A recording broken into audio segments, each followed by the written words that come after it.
बिहार में जातीय जनगणना हो चुकी है और अब इसके परिणाम का भी प्रकाशन कर दिया गया है। लेकिन आपको बता दें कि जब से जातीय जनगणना के परिणाम प्रकाशित हुए हैं, उसके बाद से जितनी भी बिहार में पॉलिटिकल पार्टीज हैं, वह इसका क्रेडिट खुद लेना चाहती है। एक तरफ आपको बता दें कि महागठबंधन में शामिल जितने भी दल हैं, वह इस बात को लेकर काफी खुश हैं और वह इसे बिहार सरकार की सफलता यानी कि महागठबंधन की सफलता बता रहे हैं। वहीं दूसरी ओर जो है, भाजपा की तरफ से भी यह काम किया जा रहा है कि और कहा जा रहा है कि जो भी जातीय जनगणना हो पाई है, वह एनडीए सरकार की वजह से ही हो पाई है। दरअसल आपको बता दें कि इसको लेकर के भाजपा के सांसद सुशील कुमार मोदी ने कहा है कि केवल एनडीए की वजह से ही यह संभव हो पाया है, बाकी बेकार में राजद और कांग्रेस इसका श्रेय लेना चाहती है। हालांकि आपको बता दें कि उन्होंने जदयू का नाम इसमें नहीं लिया है, लेकिन उन्होंने साफ साफ इस बात को कहा है कि जो राजद है और कांग्रेस पार्टी है, वो बेवजह जातीय जनगणना का क्रेडिट खुद लेना चाह रही है। और अब आपको बता दें कि इसी को लेकर के जदयू के राष्ट्रीय अध्यक्ष यानी कि ललन सिंह ने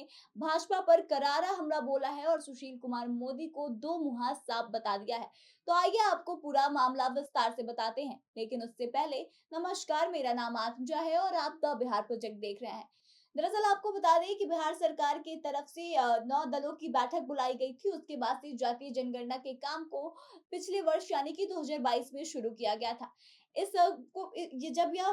जातीय जनगणना का काम शुरू हुआ, इसको लेकर काफी विवाद भी रहा। कई तरह के लोग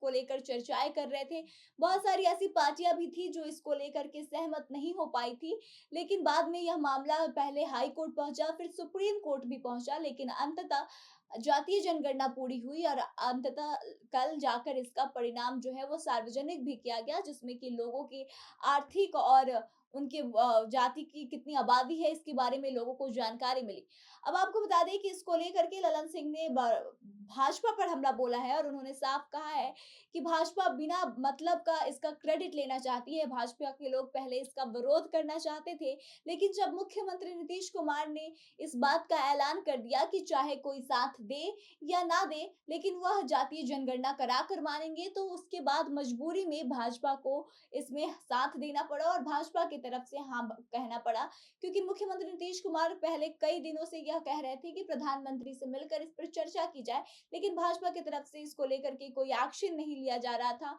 और प्रधानमंत्री जो है वो मिलने में काफी देर कर रहे थे। लेकिन जब नीतीश कुमार की तरफ से ऐलान कर दिया गया कि किसी भी हालत में बिहार सरकार यह जनगणना करा के रहेगी, तो उसके बाद से भाजपा वालों ने इसे सपोर्ट किया। इसके साथ ही ललन सिंह ने यह भी कहा है कि बिहार सरकार जो है वह न्याय के साथ विकास की बात करती है, लेकिन जो केंद्र सरकार है वह बस प्रचार प्रसार करने में जुटी रहती है। इसके आगे ललन सिंह ने कहा कि जो भी जातीय जनगणना में डेटा सामने आया है, लोगों की आर्थिक जानकारी निकल कर सामने आई है, उसके बाद से अब उसी के अनुसार अति पिछड़ा वर्ग और पिछड़े वर्ग के लिए सरकार काम करेगी, उनके विकास के लिए योजनाएं लाएगी और उनका कैसे हित किया जाए, इसके बारे में सोचा जाएगा। वहीं आपको बता दें कि सुशील कुमार मोदी की तरफ से इस बात को कहे जाने पे कि राजद और कांग्रेस का इसमें कोई योगदान नहीं है, इस पर ललन सिंह ने कहा है कि सुशील कुमार जो है वह दो मुहे सांप की तरह है। उनके बयान को हम लोग सुन रहे हैं, बेमतलब का वो लोग खुद क्रेडिट लेने के लिए जुटे हैं, जबकि पूरे राज्य को इस बात की जानकारी है कि महागठबंधन के प्रयास से ही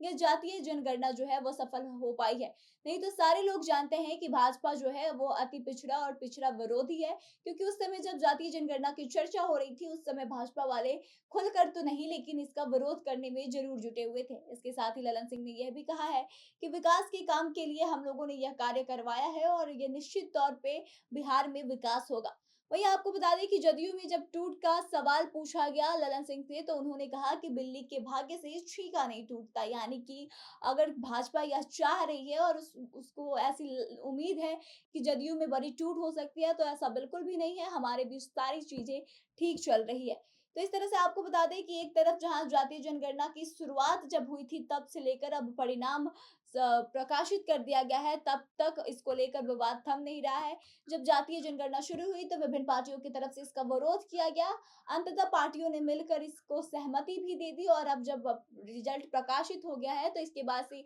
भाजपा की तरफ से इसको लेकर कोई सवाल खड़े कर रहा है, तो वहीं दूसरी ओर कोई इसका श्रेय खुद लेने पे तुला हुआ है। बाकी आपको क्या लगता है? अपने विचारों को बताएं और आगे की तमाम खबरों के लिए बने रहे हमारे साथ, देखते रहे द बिहार प्रोजेक्ट।